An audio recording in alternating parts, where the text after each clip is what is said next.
followed that same route. And so it's again, some of them do have conversations with counselors before to notify them of their project and what they're looking for. But ultimately, the council and the administration has entrusted, you know, the city staff, from the finance to the planning to the people that work on the TIFs to really review these processes and come up with something that best benefits, is a win-win. So what's going to benefit us as the city getting a project, but also what's going to make the project happen without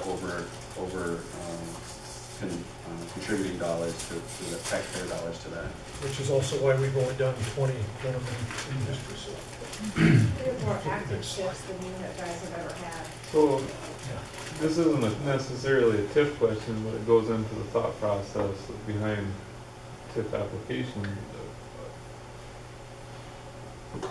What, if any, other help does the city provide on infrastructure to developers besides TIFs in Sioux Falls? Okay, what type of developers do you have in mind? So if I have 5 acres of land that's next to an existing road in Sioux Falls, that there needs to be a new public road to split up lots and develop it, who pays for the road and the water and sewer? Okay, so we have a long presentation on that too. Okay, I can wait then. No, I'm sorry, I didn't. So typically the city will participate in oversizing of utilities and the paying the construction of arterial streets, like the section line roads. Okay. Everything else is the developer's cost.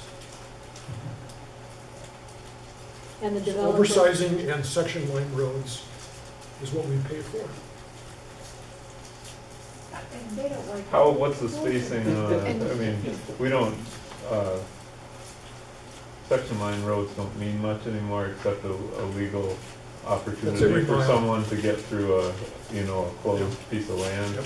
It's a mile apart. Yep, section lines are every mile. All right. Yep, those are what we call arterial streets. Okay. So those are typically 5 lanes. Sioux Falls is also on the grid pattern. Well, Yeah, there you go. the beauty of your So we have topography. we have 2 pennies of local sales tax. The second penny is used for capital improvements. And then we also have what we call platting fees that go towards infrastructure costs. I'm sorry to keep asking, Yeah. what's that? I Well, mean, if I'm platting, I'll have to send you that 10 information. acres or. It's a fee based on the land use and the acreage. Okay. It's kind of, we don't call it an impact fee, but it's kind an of sort of fee. that, yes. Okay. Yep. All right, good to know. No, I appreciate it. but we don't use that for any downtown projects. That's just for those. All right, so wanted to touch base a little bit on the review process, and we've hit on a lot of it here, so I'll try to remember what we talked about so far. But when we first, again, start to meet with the applicants and review what they're bringing forward, we look first at, does this meet our city guidelines that Mike went over earlier? You know, again, where's the location of this project? What's the cost? What's the actual project? Does it meet does it align with our city comprehensive plan? We also have downtown plan and neighborhood plans for our core neighborhoods. So if this is a project in one of those areas, we're making sure it aligns with what's identified in those plans. But ultimately, we've been conservative in terms of whether or not how we issue these. So we've kind of outlaid earlier 2 different ways in which we've done TIF. One is the majority, which is downtown redevelopment where there's extraordinary cost, and the only way that this project is going to move forward is but for TIF. So you need a TIF to gap the financing to make this project work for the development. And so that's really how most of these TIFs have worked. The one example would be that TIF 15, which was that Sanford Sports Complex, where it was really looking more at, will this project stimulate the economic development and what the goals of the city of Sioux Falls. And so that one was, one of those cases where we looked at something a little bit different. But ultimately, on the next slide, we'll talk a little bit more about kind of the but for and how we review and get to that and what we ultimately end up with of the approved amounts of the TIF. So when a project comes forward and we've said, okay, now we can start to look at this, we're okay with moving forward with this, but let's start to review your costs, let's start to review this project. So the first thing that we do is review all project costs, not just the eligible expenses. So when we meet with the developer, they're presenting to us the sources and uses of their project and a pro forma that's showing us that there's a gap in their financing that they need. And ultimately that number always comes in higher. It seems like their request is higher than what we end up with. So they may come in and say that we need a $5 million TIF. We have $5 million worth of eligible expenses. So when you look at state law, and Mike kind of went through a lot of those, what are eligible expenses and what can you use tax increment financing to reimburse? So we do, in our project plan, we identify what all the eligible project costs are, what all those eligible expenses are, and how much it costs really for each of those. So if we're talking about there's environmental remediation, what's the amount of that? If there's site preparation, what's the amount of that? If it's construction of a public road or streetscape elements or river greenway improvements, what's the cost of each of those? And we break it out. And so we have a total running list of all the eligible expenses. And in most cases, if you look at some of our project plans, there may be $10 million worth of eligible expenses in terms of what state law allows. Then we review it in terms of what are the extraordinary eligible expenses, because some eligible expenses allowed under state law are not necessarily extraordinary in terms of the project. It could just be infrastructure, utility work, but we only will approve that if that's extraordinary to this project in this specific location. So as we're reviewing that, we're also looking at the eligible expenses and those extraordinary costs that create the financial gap. So we start to narrow down the eligible expenses that we could see, and then we determine what that amount of that TIF could be. So now we've kind of come up with maybe a round number of where we would be or what we would support for eligible expenses. But then there's still some more review. We review everything. So again, we're reviewing all project costs. So we do an internal review with our city staff. So if there's public works improvements, streetscape, utility work, things like that, we can go to our public works department and they can kind of estimate typically what those costs are for certain projects, and we can come up with a good number. Again, if we're looking at soil remediation, we've done enough of these. We've done enough of these on our own city projects. We understand what some of the soil conditions are in downtown Sioux Falls or other core neighborhoods. So we can kind of start to estimate some of that.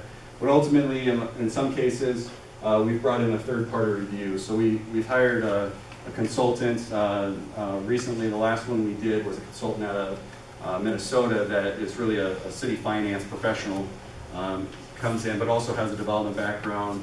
Their group is able to review, make sure the development costs are consistent with what the market's seeing today. So that what we're having them review is, has the developer given us inflated construction numbers to then make that gap bigger? And if they have, then we know that we can negotiate lower on what we're willing to issue in TIF. Otherwise, they'll confirm that yes, these typically are the correct costs with today's market. We can also review that with our building division and other departments within the city to really understand a lot of the costs that are associated with these projects. And then ultimately we get to start to look at our project plan and our agreements. And we establish the TIF amount based on the financial gap. So back to the question of, what happens when we say the TIF is worth $4 million and they show up and ask for $5 million. That just hasn't happened because we've worked with them.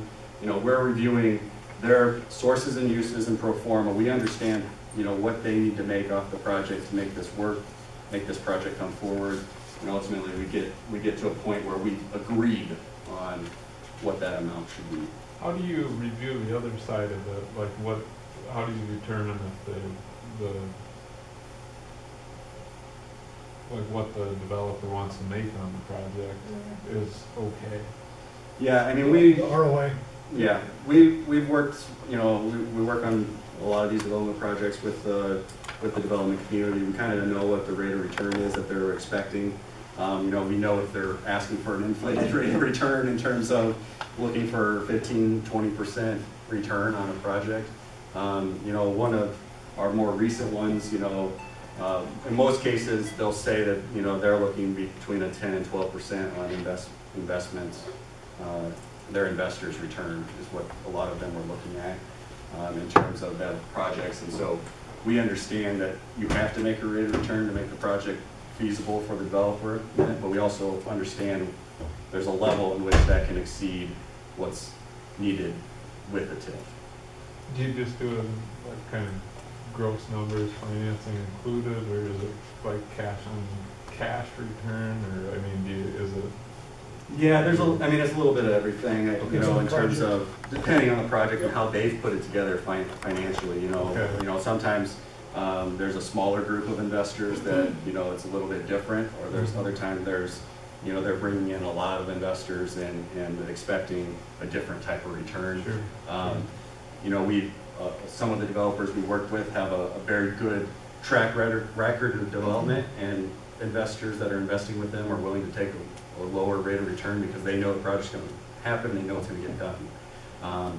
Other times, you know, there may be some that would need a little bit higher return, but it fluctuates. Again, it's case by case basis, and ultimately, you know, there is some trust to the developers and making sure that, you know, they're presenting something to us. I mean, you know, we know they're not outright lying to us that they need a return, and so we understand that, and we want to make sure the project's going to work for everyone. Did your guy from Minnesota look at the pro forma to see if it's realistic or not, make sure all the costs are truly included as well as the revenues? Yeah, I yeah. think that's one of our Yeah, that was the biggest function. things, is to, because I look at it and I'm like, well, they can't include this, if they're not including the offsetting revenue, but it's just like, it goes nowhere. It's just another set of eyes to verify Yep. what we're recommending. And then I would just emphasize that when you look at this slide that Dustin is going through, there's a lot of staff participation. And so it's really based on historically with our city council, what their policy has been for the use of TIFs. So if this looks a lot different than the way you're doing it, it's just, again, based on our history of what our elected officials have said how they want TIFs to be utilized and administered. So one other thing, when we're looking at our agreements, after we've kind of figured out, you know, as we're going through this, we also look at, like I said, we break out the reimbursable costs and those expenses. So we say, okay, this reimbursable cost is this much, this reimbursable cost is this much. That's how we get to whatever the total amount is. In certain agreements, again, a case-by-case basis, we have capped the amount of those eligible expenses. So ultimately, every TIF is capped to a certain amount, so it's no more than $5 million is what the overall TIF value could be. But we've gotten as specific as limiting the eligible expenses too. So of that $5 million, maybe there's $2.5 million in environmental remediation and $2.5 million in just other site prep. And we would cap it maybe at $2.5 million for each.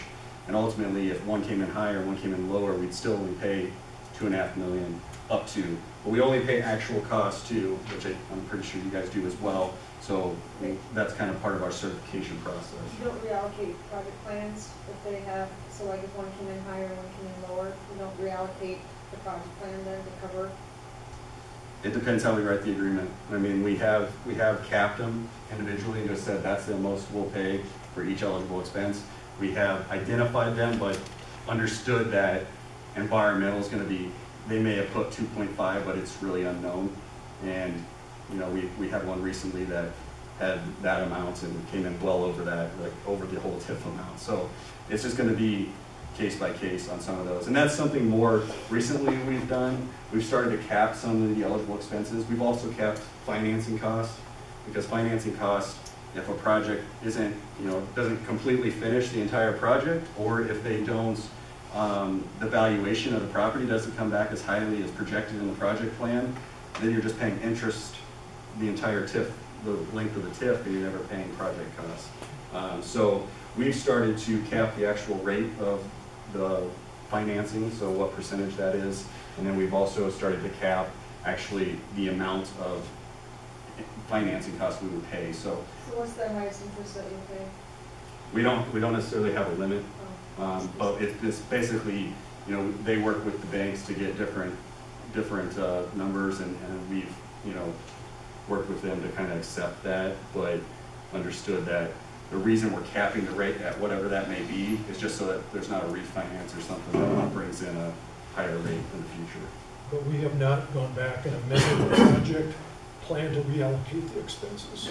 We have not done that. Even if it's legitimate, like that there was an unforeseen condition or something that wasn't anticipated. Yeah, that just hasn't. We just happened haven't to us. had that instance. The only time we went back and changed a project plan was for a project that didn't occur right away, and ultimately that 5-year period started to run out, and a different owner actually came into that project, and so we did have to re-amend the plan just to start the project over. That was more of a timing than it Yeah, was that was timing of the reallocation. project. I'm assuming you don't do contingencies then, or any contingency line items in your project plan? What do you refer to? Well, I mean, like, you have a cost for remediation, you don't have a contingency. And if you're 50,000 over, you have a contingency. It's just the total cost. Yeah, we're just a total. So if there's a contingency, it's built into the total cost.